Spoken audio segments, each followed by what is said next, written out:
Bonjour, je m'appelle Sandrine, je suis psychologue en psychiatrie dans une unité un peu particulière qui s'appelle une unité malade difficile.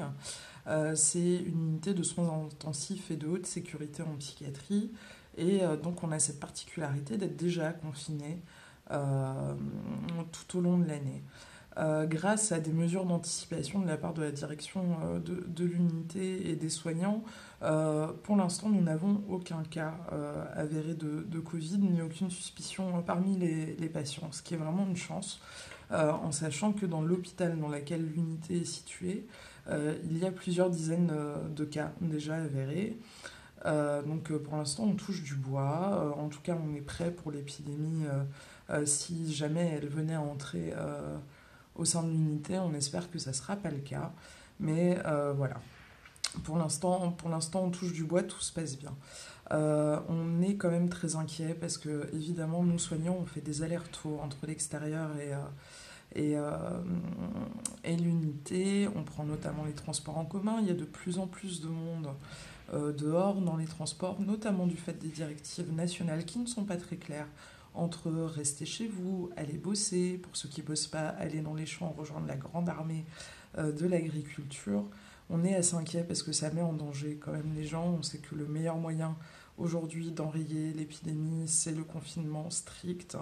Vraiment, c'est important. Moi, j'ai envie de faire passer un message qui est important, c'est qu'on n'est pas en guerre.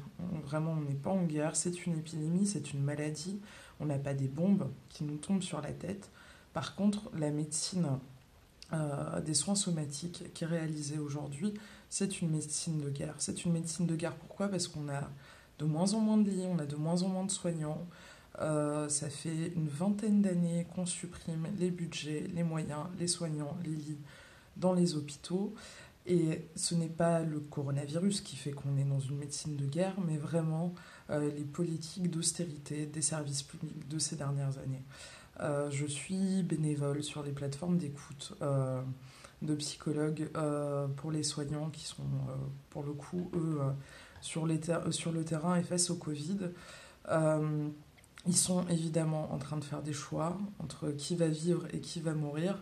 Et quand on arrive là, c'est que c'est plus seulement le virus qui tue, c'est aussi l'ultralibéralisme. Alors un message à vous tous qui nous applaudissez à 20h, c'est super gentil, mais s'il vous plaît, la prochaine fois, faites gaffe à qui vous votez et votez pour le service public.